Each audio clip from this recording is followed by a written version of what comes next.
오늘은 웨스트민스터 신앙고백서 제15장 생명에 이르는 회개에 대하여 두 번째 시간입니다. 지난 주일에 우리는 1절부터 4절까지를 다루었고 오늘은 5절과 6절을 다루겠습니다. 웨스트민스터 신앙고백서는 이 생명에 이르는 회개라고 하는 이 장을 15장에 넣어 두었습니다. 이 앞에는 또 칭의, 믿음 이런 내용들이 이미 나왔었고 회개가 뒤에 나오고 있습니다. 그래서 강해서 가운데 어떤 책은 10장 칭의 앞에 이 회개라고 하는 믿음과 회개장을 따로 앞으로 옮겨서 재배치를 하는 이런 경우도 있었습니다. 그것은 이 후대의 신학으로 이제 그 전 시대에 이루어진 이 배치를 이제 다시 조정을 한 거지요.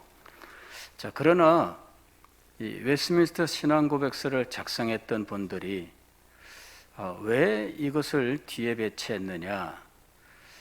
이것은 이 후대의 신학과는 다른 입장을 가지고 있었기 때문이에요.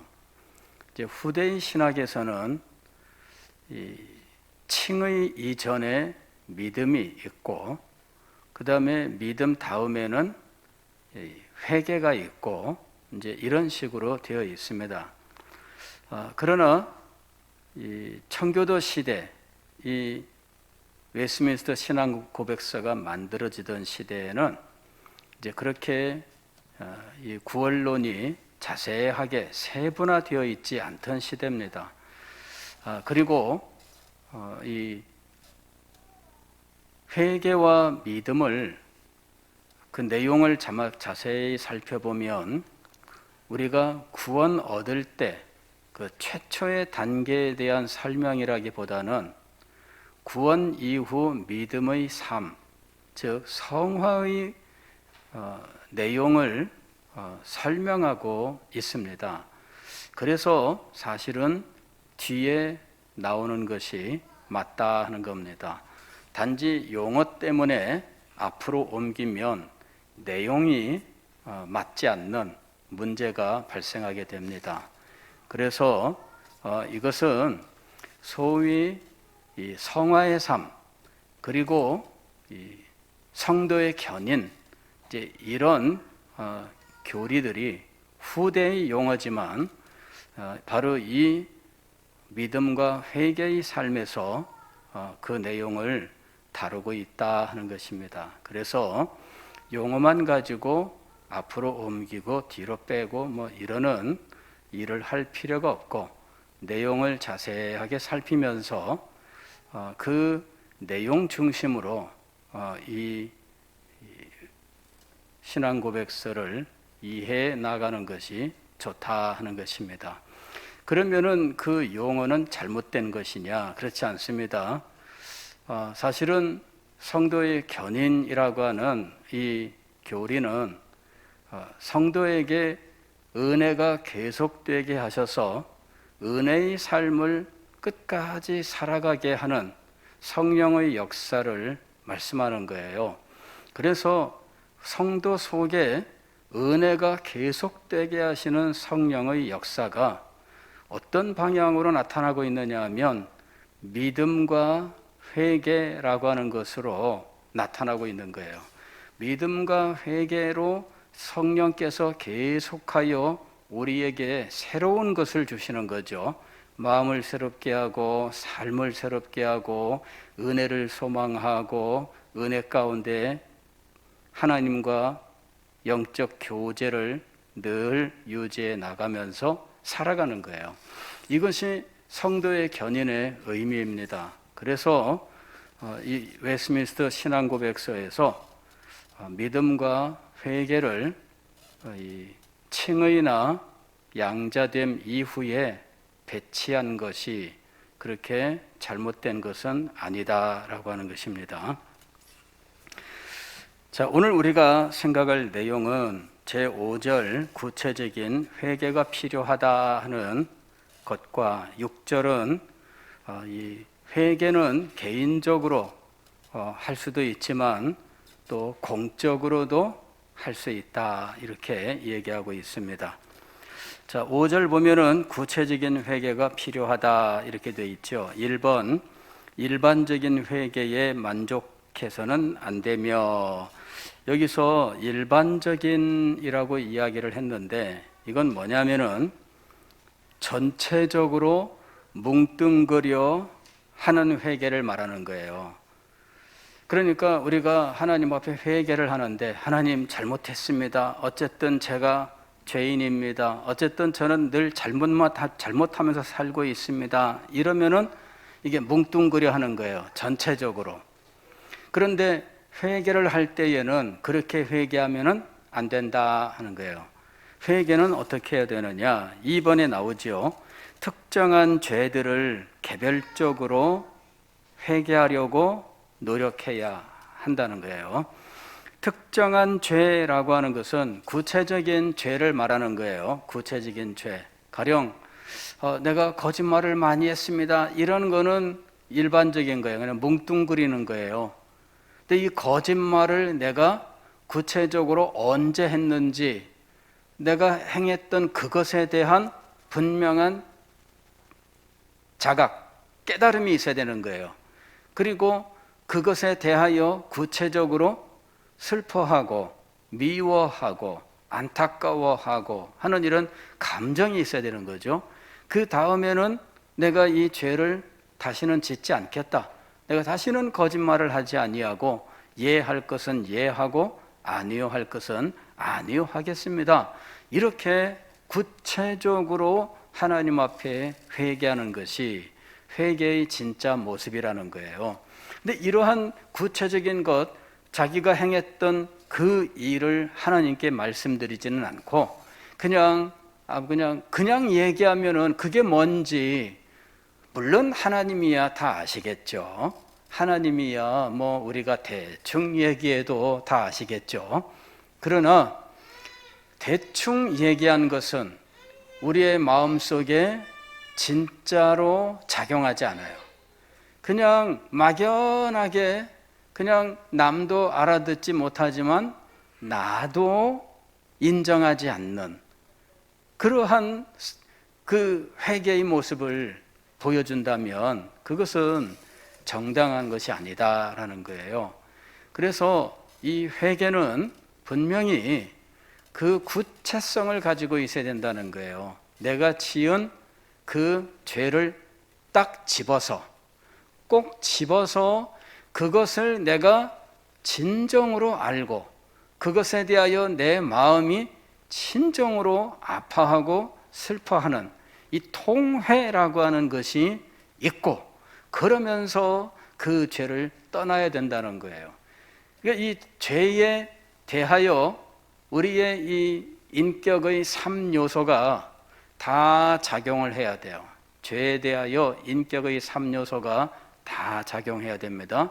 지적인 요소, 감정적인 요소, 의지적인 요소가 다 작용을 해야 되는데, 그러기 위해서 죄에 대하여 무엇이 필요하다?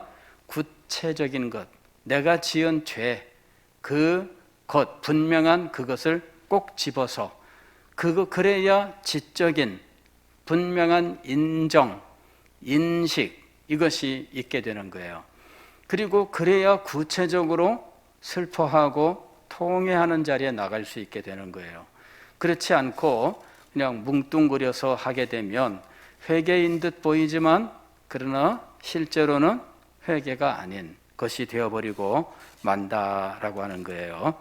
그래서 2번을 보면은 특정한 죄들을 개별적으로 회개하려고 노력하는 것이, 여기서 개별적으로라고 이야기했는데 이거는 하나하나 구체적으로 그런 말입니다.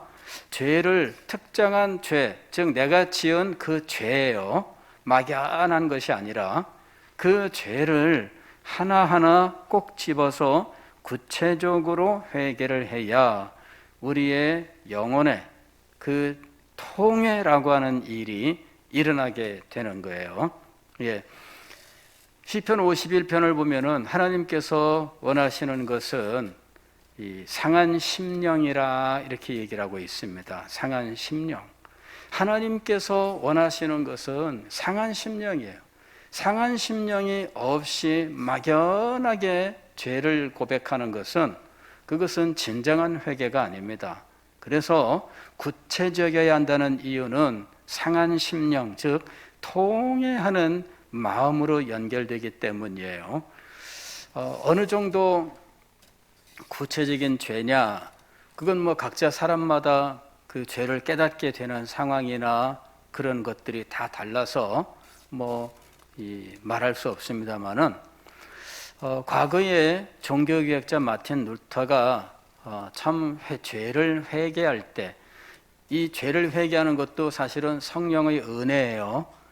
성령이 우리의 마음을 밝혀주시면 우리가 죄를 탁 하고 깨닫게 돼요. 그런데 구체적으로 자기는 까맣게 잊어버렸던 죄들까지 탁 떠오르면서 그것이 우리의 마음을 찌르기 시작을 하는 거예요. 그래서 그 죄를 회개하게 되는 겁니다. 성령이 우리에게 역사하실 때 죄가 우리의 눈에 보이고 그것이 우리의 마음을 아프게 하는 거예요. 근데 이 마틴 루터라고 하는 사람이 그렇게 죄를 회개하는 특별한 은혜의 순간을 맞이하게 되었는데, 그때 이 사람이 죄를 회개하고 하는데 어디까지 회개했다고 하느냐 하면은 어린 시절에 어머니 젖을 먹을 때 그 젖꼭지를 깨물어 가지고 엄마가 아파 가지고 아 하고 비명을 지르던 그것까지 회개했다, 이렇게 이야기를 합니다. 대단하죠. 그 생각이나 날까요? 정상적으로는 생각이 안 나죠. 예, 저도 아마 그런 일이 있었을 것 같은데 생각은 안 나요. 그러나 자녀들을 키우면서 보니까 엄마 젖을 먹는 아이들은 보통 그런 일들을 하더라고요. 그래서 나도 그렇게 했겠지, 이렇게 짐작할 수는 있겠지만 생각은 안 나요. 근데 그게 생각나서 회개를 했다? 어떻게 가능할까요? 인간적으로는 가능하지 않아요. 그러나 성령께서 그의 마음에 이것을 보여주시고 그 마음을 감동시키시면 그의 마음 속에서 그걸 알고 또 아파하고 슬퍼하고 그런 일을 했던 자기 자신에 대하여 미워하고, 그리고 이 일로 인해서 자기가 지은 이 죄 때문에 피해를 입은 분들이 있어요. 엄마도 그로 인해서 아파했고, 그런 죄를 엄마가 아파하는 순간에 아이는 깔깔깔 웃는 거죠. 자기는 장난으로 한 거예요, 알고 보면. 근데 아이는 깔깔깔 웃는데 엄마는 아팠던 거예요. 그때는 웃었지만 그러나 회개할 때는 그 웃었던 자기 자신이 너무나 미운 거죠. 어떻게 엄마를 아프게 해놓고 웃을 수가 있어요? 예, 어린이가 괜찮아 이렇게 넘어갈 수 있겠죠. 그러나 회개하는 사람은 그렇게 자기를 용서하지 않습니다. 우리는 평소에는 쉽게 용서를 해요. 그러나 회개하는 사람은 하나님이 용서해 주시기 전까지는 스스로 자신을 용서하지 못합니다. 그래서 하나님의 성령께서 역사하셔서 회개하는 사람은 쉽게 자기를 용서하지 않아요. 끝까지 자기를 붙들고 그 죄를 자기에게 정죄를 하고 자기 자신을 이 죄로 인하여 정말 어쩔 수 없는 절망적인 존재라고 하는 사실을 깊이 인식을 하고 그 깊은 웅덩이 가운데에서 헤어나오지 못하는 거예요. 그것이 자신의 상황입니다. 이 죄에 대한 용서는 오직 누가 할 수 있느냐? 예수 그리스도께서 하시는, 예수 그리스도의 보혈의 공로로서 하나님께서 하시는 거예요.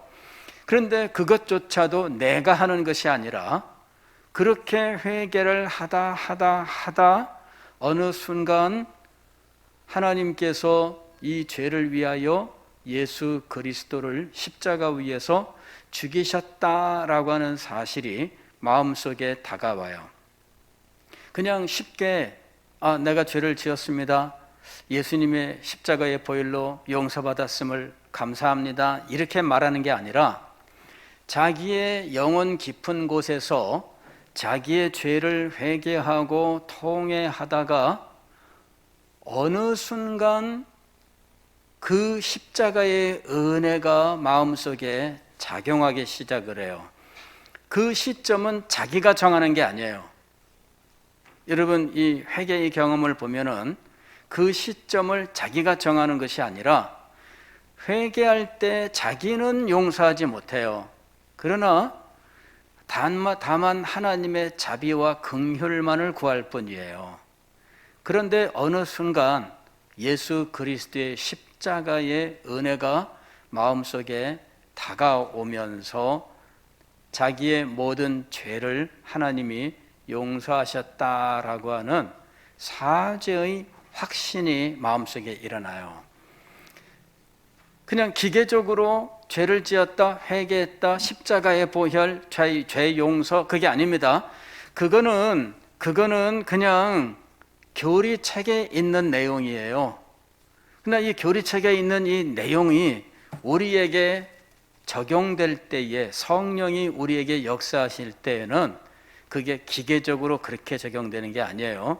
우리에게는 죄에 대한 깨달음과 그에 대해 무서워하고 또 절망에 빠지고 통회하고 그러면서 자기 자신에 대하여 용서하지 못한 채 하나님의 자비와 긍휼만을 소망하고 하는 이런 과정들이 진행이 되는 거예요. 그런 과정들이 진행이 되고 있다가 어느 순간 십자가의 은혜가 임하는 거예요. 과거에 존 버년이라고 하는 분이 죄를 깨닫고 회개할 때에 그런 경험을 했어요. 이분이 다 알아요. 예수님의 십자가도 알고 죄 용서도 알아요. 성경을 몇 번씩 읽고 공부하고 했기 때문에 다 알아요. 그러나 자신의 죄에 대하여 섣불리 자기가 성경 구절을 가지고 적용해서 난 용서받은 사람이야, 끝, 이렇게 할 수 없었어요. 여러분, 실제로 그렇게 되지 않습니다. 그렇게 되지 않아요. 존 버년이 자신의 죄악된 것들을 알게 되었을 때 그는 하나님의 말씀을 대하고 기뻐하다가도 다시 절망에 빠져요. 왜? 자기의 죄인된 모습이 자기의 마음속에 더 크게 다가와요. 그래서 그분이 쓴 그 죄인의 괴수에게 넘치는 은혜라고 하는 자서전이 있습니다. 신앙 간증 자서전이 있는데 그걸 읽다 보면은 어떤 때에는 참 답답하게 보여요. 이 사람이 성경의 진리를 깨닫고 예수 그리스도의 십자가의 은혜로 죄사함을 얻는다는 이 사실을 분명히 자기가 성경을 읽고 기뻤다라고 말을 해요. 그러는데 다시 절망에 빠지는 거예요. 그래서 어떻게 이럴 수 있을까 하고 답답하게 여겼어요. 그러나 자세하게 차근차근 그 글을 읽어가면서 성령께서 우리에게 역사하시는 과정을 쭉 생각할 때 우리가 인간이 그냥 스스로 말씀을 적용해서 그렇다 하고 스스로 자유를 얻는 것이 아니라 성령께서 우리에게 그것을 깨달아 알고 그것을 경험하도록 역사하신다라고 하는 것을 알게 된 거예요. 성령께서 이것을 알게 하시기 전까지는 스스로 말씀을 적용해서 자유를 얻거나 할 수 없어요. 존 버년은 어느 순간까지 갔느냐 하면 어느 날 이 창밖을 내다보는데 그 마당에 오리들이 이렇게 꽥꽥거리면서 다녀요. 오리를 보면서 오리들아 너희는 나처럼 이렇게 죄 때문에 고통을 당하지 않아도 되니 얼마나 행복하냐 이렇게 말했다는 거죠. 아니 오리들을 보면서 부러워한 거예요. 알고 보면 성경은 오리들한테 회개하라 이렇게 말씀하지 않습니다. 그렇죠? 오리들한테는 너희의 죄 때문에 회개하라 이러지 않아요. 그래서 이 오리는 회개할 필요가 없는 존재들이죠. 그리 생각하면은 참 이 존 번연이 오리를 보면서 야 너네는 회개하지 않아도 되니 얼마나 행복하냐 이렇게 말했다는 것이 참 이해가 돼요. 그런 회개할 필요가 없는 존재보다 회개의 필요가 있는 존재가 하나님 앞에서 더 귀한 존재인 겁니다. 그것이 더 복된 존재인 거예요. 그러나 죄 가운데에서 자기의 죄를 인식하고 자기의 죄인됨을 깊이 절망하면서 하나님의 자비와 긍휼에 전적으로 맡기고 의존하면서 그 은혜를 구하고 있는 상황에서는 오리조차도 부러워할 수밖에 없다는 것이죠. 여러분, 이 회개는 우리가 스스로 하려고 노력을 해야 되지만 참된 회개에 이르는 것은 성령의 은혜입니다. 이걸 우리가 잘 알아야 됩니다. 그래서 이게 3번을 보면은 각 사람의 의무이다 이렇게 얘기하고 있습니다. 당연히 마땅히 해야 하는 것, 이게 의무입니다. 신앙의 의무라고 하는 것들이 있죠. 예배 참석의 의무, 헌상의 의무, 봉사의 의무, 전도의 의무, 기도의 의무, 이런 의무에 해당하는 것들이 있어요. 이런 것들은 신앙인이라면 당연히 해야 되는 거예요. 그렇게 당연히 해야 되는 것 중에 하나가 바로 회개인 것이지요. 그러나 참된 회개에 이르기 위해서는 누가 은혜롭게 역사하셔야 되느냐 하면 성령께서 은혜롭게 역사하셔야 돼요. 다만 우리는 그런 은혜를 소망하면서 우리의 구체적인 죄들을 하나님 앞에 회개해야 되는 거예요. 죄를 고백하고 인정하고 내가 그렇게 의무를 다하려고 할 때 성령이 우리에게 은혜롭게 역사하시면서 참된 회개의 은혜 가운데로 나가게 되는 거예요. 자, 제6절은 사적 회개와 공적 회개입니다. 회개는 어떻게 해야 되겠느냐? 하나님 앞에서 그냥 개인적으로 그냥 은밀하게 하는 것이냐? 아니면은 사람들 앞에서 대놓고 그냥 공개적으로 하는 것이냐? 그거는 법은 없습니다. 일단 기본적으로는 하나님 앞에서 개인적으로 회개하는 거예요. 그러나 어떤 경우에는 공적으로 회개되는 때가 있습니다. 자, 오늘 여기 신앙고백서를 보면 1번 이렇게 되어 있습니다. 각 사람은 자신의 죄를 사적으로 하나님께 고백해야 하며 그렇게 죄의 용서를 위해 간구하고 죄를 버림으로써 자비를 얻게 될 것이다. 사적으로 고백하는 것이 기본적인 거예요. 사적으로. 그러니까 내가 죄를 지었습니다. 그 죄를 회개해야 되는데 공적으로 사람들 앞에 나와서 고백할 필요는 없이 하나님 앞에 말씀을 드리면 되는 거죠. 예. 자, 그런데 5번 보면 이렇게 돼 있어요. 형제나 교회에 대하여 험담한 자는 사적으로든 공적으로든 자신의 죄를 고백하고 통회함으로써, 여기 보면은 사적으로든 공적으로든 이렇게 말하고 있어요.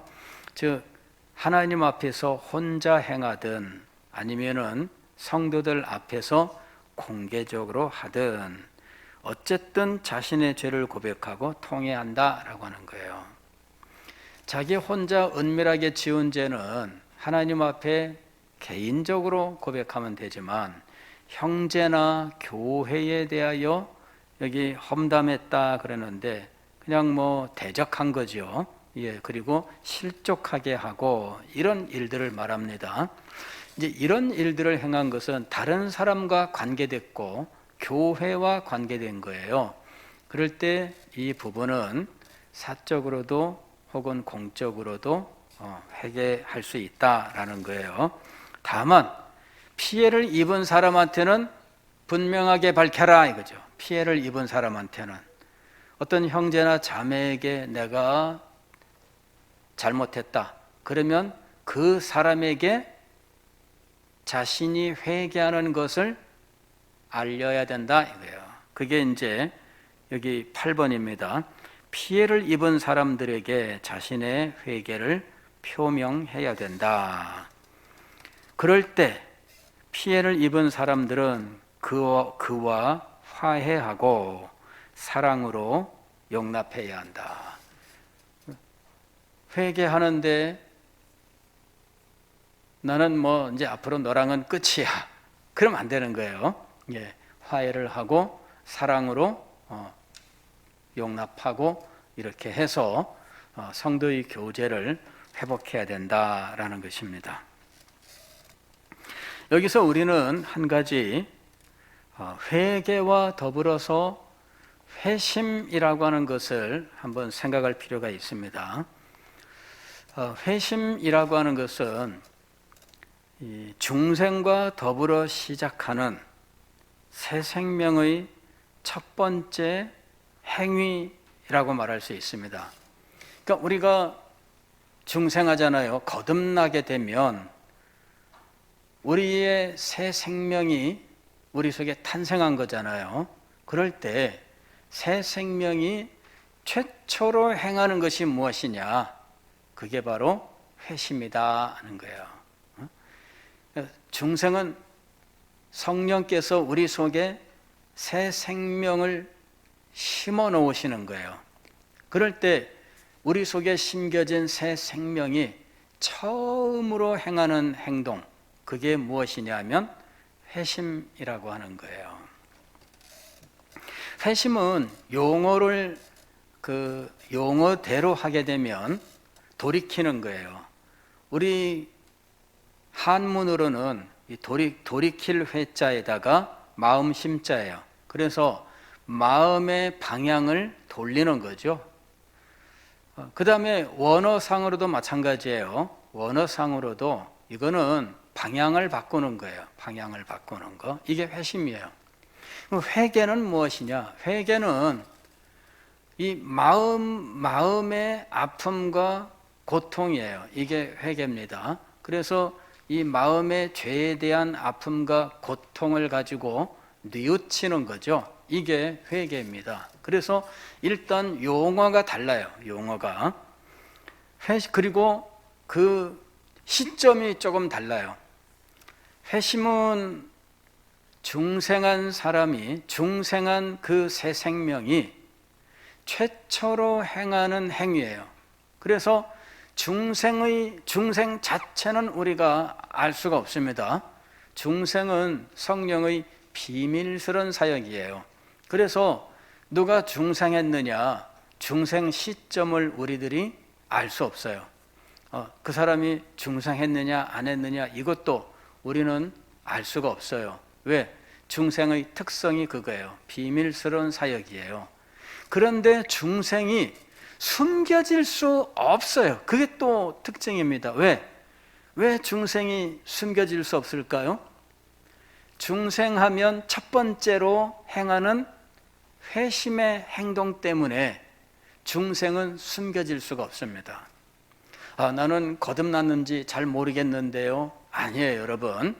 거듭났는지 잘 모르는 것이 아니라 그 후에 자기의 삶을 돌아보면 확인할 수가 있는 여러 가지 사실들이 있는데 그 중에 첫 번째로 오는 것이 뭐냐면 회심이에요. 회심이 중생을 증명해 주는 거예요. 가령 예를 들면 이런 거죠. 바람이라고 하는 것은 눈에 보이지 않아요. 예수님께서도 요한복음 3장에서 중생에 대해서 말씀하실 때 이 바람이 임의로 불매 그 불어오는 방향을 알지 못한다 이렇게 말씀하시면서 거듭난 성령으로 난 사람도 그러하다라고 말씀하셔요. 중생이 마치 바람처럼 눈에 보이지 않는다는 거죠. 그래서 볼 수 없다, 알 수 없다라고 말씀하셔요. 그러나 바람은 눈으로는 볼 수 없는데 바람 자체는 눈에 보이지 않지만 바람이 지나가면서 영향을 미치고 그 결과는 눈에 보인다는 거예요. 가령 태극기가 바람의 펄럭입니다. 노래가 있잖아요. 태극기가 바람의 펄럭입니다. 바람은 눈에 보이지 않아요. 그런데 무엇을 보면은 바람을 알 수가 있어요?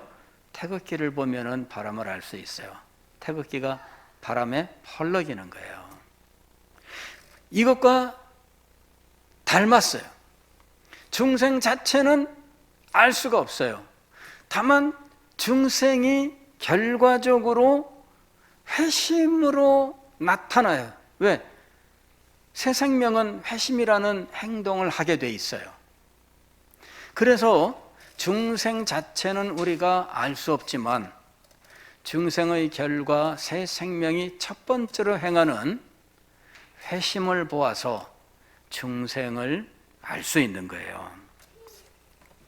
아, 나는 중생한다 이렇게 말할 수는 없습니다. 그러나 회심을 보고 중생했다 이렇게 말할 수는 있어요. 그걸 우리가 알아야 돼요. 자, 회심은 성령의 사역입니다. 새 생명을 심으시는 것도 성령의 사역이고 또 회심도 성령의 사역이에요. 그리고 회심 그 자체는 순간적입니다. 마음이 탁 하고 변화되는 거잖아요. 방향이 바뀌는 거예요. 세상을 향하고 죄를 향하던 마음이 하나님을 향하고 거룩함을 향하는 이 마음의 변화가 일어난 거죠. 그런데 그 마음의 변화 전후에 우리가 마음의 변화 전후에 우리 마음속에서 일어나는 일들이 있어요. 그것 때문에 회심은 일정한 기간 동안 진행되는 것처럼 보입니다. 회심 자체는 순간적임에도 회심 전후에 우리 마음속에서 일어나는 또 우리의 어떤 행위로서 나타내는 일들이 있어요. 그래서 일정 기간 동안 진행되는 것처럼 보입니다. 자, 이걸 좀 설명하면 이렇게 됩니다. 회심은 두 개의 요소로 이루어져 있다라고 말합니다. 회개와 믿음이에요. 회개와 믿음. 그럴 때 먼저 시작되는 것이 회개입니다. 자, 중생을 했어요. 새 생명이 생겼어요. 그럼 이 새 생명은 무엇을 가장 먼저 인식하느냐? 우리의 죄, 자신의 죄인됨을 가장 먼저 알게 됩니다. 그래서 자신의 죄를 하나님 앞에 회개하는데 처음으로 자신의 죄를 회개하는 거예요. 그래서 회개할 게 많습니다. 회심할 때 처음으로 죄를 알고 회개하게 되는데 그때는 회개할 것이 엄청나게 많아요. 그래서 회심한 사람이 막상 그 회개를 할 때에는 회개의 실천되는 과정은 길어요. 몇 개월 혹은 심지어 1년, 2년 동안에 걸쳐서 자신의 죄를 회개해요. 그래서 어찌 보게 되면은 회심이 1년, 2년씩 진행되는 것처럼 보이는데 그건 아니고 회심으로 인하여 자기의 죄를 보고 자신의 죄인됨, 절망적이고 저주스러운 상황을 인식하게 되는데 그것을 하나님 앞에 하나하나 고백하고 통회하다 보니까 시간이 많이 걸려요. 왜냐하면 처음에는 회개해야 될 것들이 많아요. 그래서 시간이 많이 걸립니다. 그 죄들을 고백하고 하나의 죄를 고백하고 또 하나님 감사합니다. 용서해 주셔서 감사합니다. 믿습니다. 이러다가 다시 또 다른 죄, 또 다른 죄, 또 다른 죄, 또 다른 죄, 그냥 꼬리에 꼬리를 물고 계속 나타나요. 이게 처음 중생하고 난 후에 우리가 행하게 되는 회심 속의 회개의 모습이에요. 그러다 보니까 순간적으로 일어난 변화인데 그 변화가 구체적으로 우리가 행할 때에는 시간이 많이 걸리는 거예요.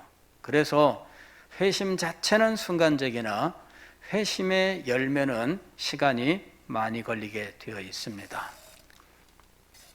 죄를 회개하고 또 회개하고 또 회개하고 또 회개하고, 그때는요 꼬리에 꼬리를 물고 죄가 생각나요. 이것도 생각나고 또 생각나고 또 생각나고 또 생각나고 또 생각나고, 그래서 계속적으로 회개의 자리에 나가요. 그리고 그렇게 죄가 많았는지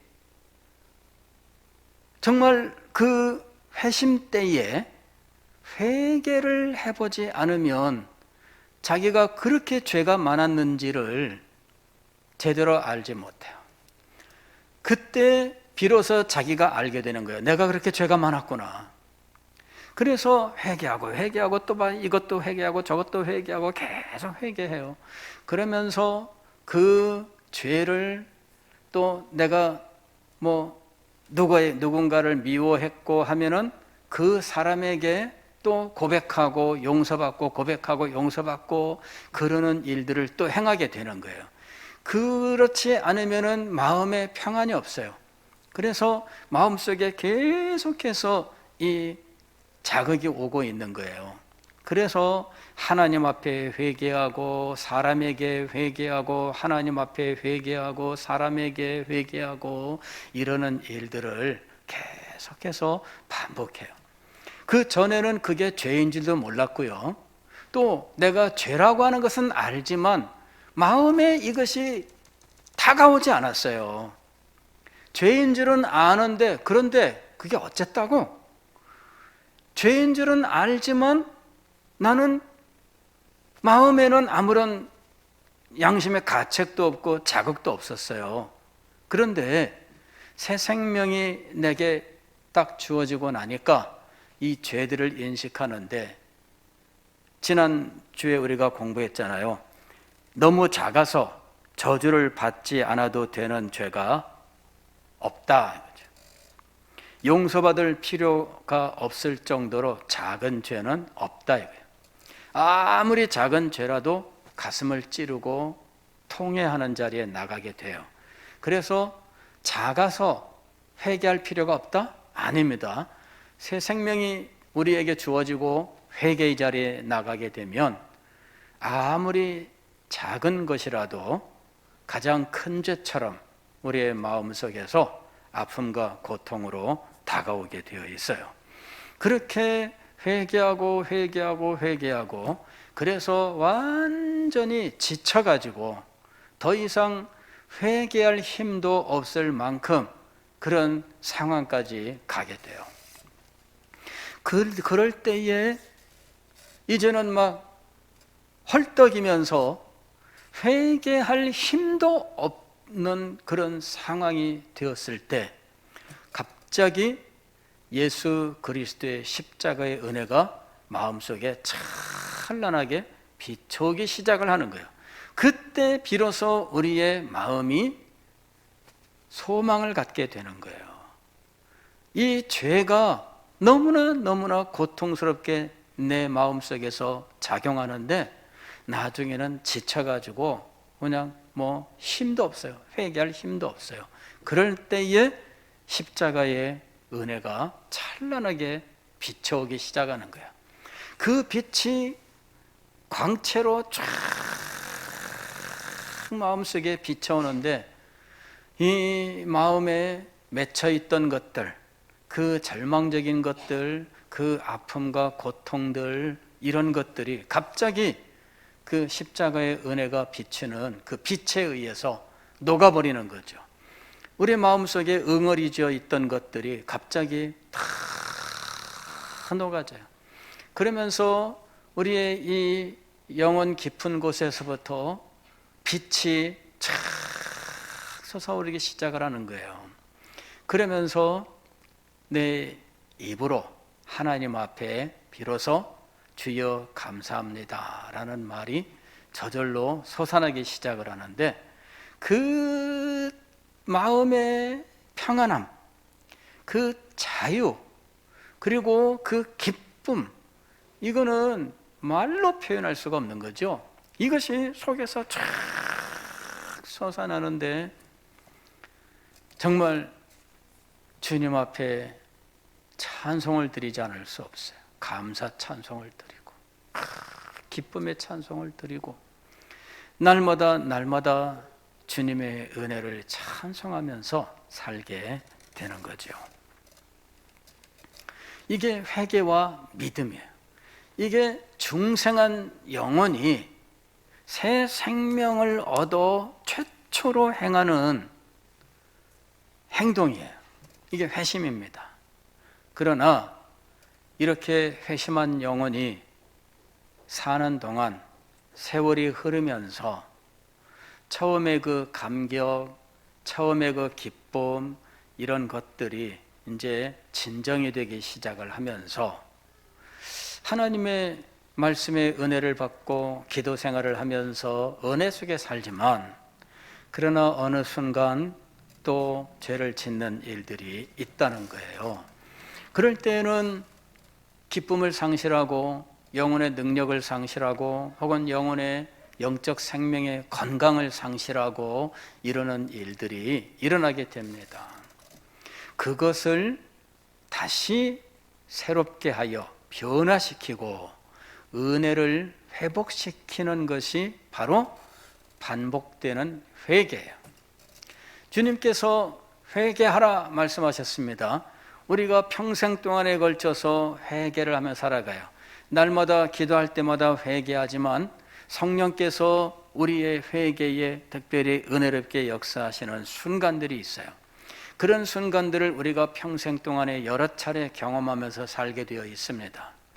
우리는 스스로 하나님 앞에 나아가서 회개하지만 우리가 행하는 회개 말고 성령께서 그 회개 가운데 역사하시는 일이 있습니다. 그 회개가 은혜로 임하는 이 생명에 이르는 회개라고 하는 거예요. 그러니까 우리가 스스로 내가 하나님의 말씀에 규정한 것들로 내 죄를 인정할 수 있습니다. 그건 지적인 거예요. 그러나 생명에 이르는 회개는 그것을 성령께서 사용하셔서 우리의 영혼에 역사하시고 우리의 영혼을 변화시키시고 새롭게 하는 거예요.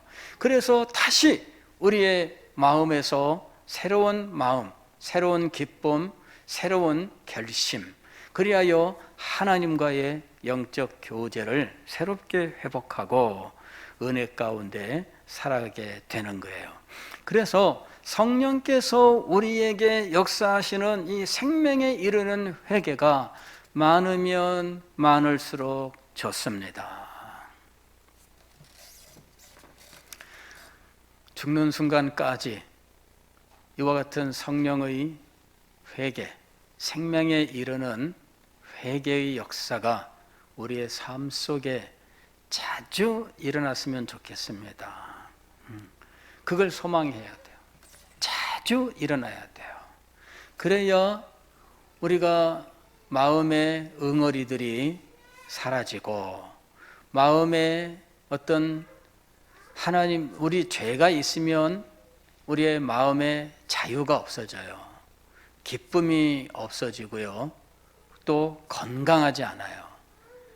생명에 이르는 회개, 즉 성령이 우리에게 행하시는 이 참된 회개는 이 모든 것들을 깨끗하게 씻어가고 우리의 영혼이 새 힘을 얻게 하시는 거예요.